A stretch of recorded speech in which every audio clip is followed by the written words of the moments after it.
The Kaldorei and the Well of Eternity. 10,000 years before the orcs and humans first clashed in their first war, the world of Azeroth cradled only one massive continent surrounded by the infinite raging seas. The landmass known as Kalimdor was home to a number of desperate races and creatures, all vying for survival amongst the savage elements of the waking world. At the dark continent's center was a mysterious lake of incandescent energies. The lake, which would later be called the Well of Eternity, was the true heart of the planet's magic and natural power. Drawing its energies from the infinite great dark beyond the world, the well acted as a mystical font, sending its potent energies out across the world to nourish life in all its wondrous forms. In time, a primitive tribe of nocturnal humanoids cautiously made their way to the edges of the mesmerizing, enchanted lake.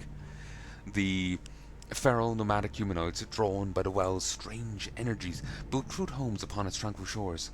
Over time, the well's cosmic power affected the strange tribe, making them strong, wise, and virtually immortal. The tribe adopted the name Kaldorei, which meant children of the stars in their native tongue.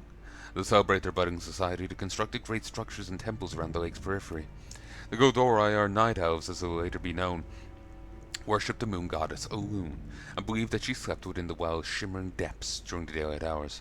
The early night elf priests and seers studied the well with insatiable curiosity, driven to plumb its untold secrets and power. As the society grew, the night elves explored the breadth of Kalimdor and encountered its myriad denizens. The only creatures that gave them pause were the ancient and powerful dragons. Though the great serpentine beasts were often reclusive, they did much to safeguard the known lands from potential threats. The Night Elves believed that the dragons held themselves to be the protectors of the world, and that they and their secrets were best left alone.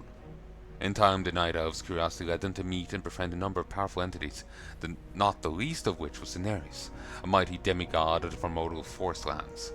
The great-hearted Cineris grew fond of the inquisitive Night Elves and spent a great deal of time teaching them about the natural world. The tranquil Kaldorei developed a strong empathy for the living force of Kalimdor and reveled in the harmonious balance of nature. Yet as the seemingly endless ages passed, the Night Elves' civilization expanded both territorially and culturally. Their temples, roads, and dwelling places stretched across the breadth of the Dark Continent. Ashara, the Night Elves' beautiful and gifted queen, built an immense, wondrous palace on the Welsh shore that housed her favorite servitors within its bejeweled halls. Her servitors, whom she called the Kaldorei, or Highborn, doted on her every command and believed themselves to be greater than the rest of their lower caste brethren. Though Queen Ashara was loved equally by all of her people, the Highborn were secretly hated by the jealous masses. Sharing the priest's curiosity towards the Well of Eternity, Ashara ordered the educated Highborn to plumb its secrets and reveal its true purpose in the world. The Highborn buried themselves in their work and studied the well ceaselessly. In time, they developed the ability to manipulate and control the well's cosmic energies. As the reckless experiments progressed, the Highborn found that they could use their newfound powers to either create or destroy at their leisure. The hapless Highborn had stumbled upon primitive magic and were now resolved to devote themselves to its mastery. Although they agreed that magic was inherently dangerous if handled irresponsibly, Ashara and her Highborn began to practice their spellcraft with reckless abandon. Cineris, a man-eater wizened Night Elf scholars, warned that only calamity would result from toying with the curry volatile arts of magic.